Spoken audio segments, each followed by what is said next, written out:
কোনো ইন্ট্রো না, রাত বাজে 10টা। চুপি চুপি চলে এসেছি কিচেনে। দেখছি আমার বর কী যেন একটা করছে। চলো তো দেখি কি করছে। চুপি চুপি পেছনে দাঁড়িয়ে ক্যামেরা নিয়ে দাঁড়িয়ে পড়েছি, কিন্তু বর মশাই দেখতেই পাইনি। চলো দেখা যাক কি বানাচ্ছে, কি করছে। চলো দেখতে থাকো, পাশে থাকো।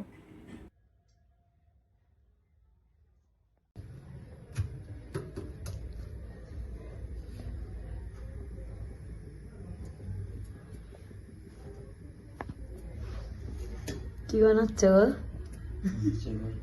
হ্যাঁ, কি বানাচ্ছে? কি হচ্ছে ওটা?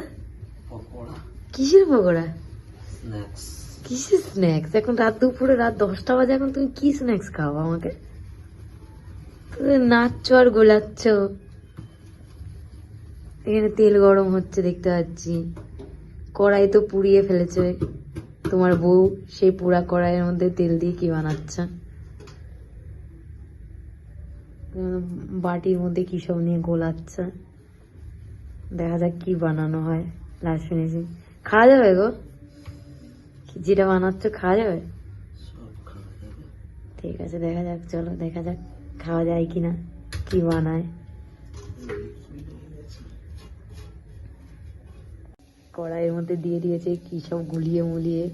আমি তো যতদূর বুঝতে পারছি এর মধ্যে একটু পেঁয়াজ আছে, বেসন আছে। দেখো আজকে রাঁধুনি সেম, লালটু সেম। দেখো দেখো দেখো, দিচ্ছে দিচ্ছে। না, রান্নাটা বেশ ভালোই বানায়। রান্নাটা ভালোই করে আমার বর। মাঝে মাঝে খাওয়ায় আমাকে বানিয়ে বানিয়ে, আবার খোটাও দেয়। কি ঠান্ডা, আর ঠান্ডার মধ্যে রাত দুপুরে 10টার সময় বানাচ্ছে।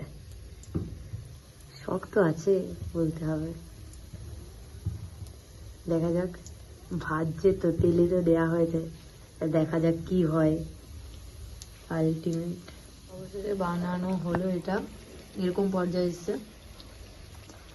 আমাকে একটু খাইয়ে টেস্ট করালো, ভালোই হয়েছে খেতে, খারাপ না। Thank you. রাত্রেবেলা এত কষ্ট করে আমাকে বানিয়ে খাওয়ানোর জন্য। আমাদের বাড়ি আস্তে আস্তে একটু রাত হয়ে গেছে, দোকান বন্ধ হয়ে গেছে।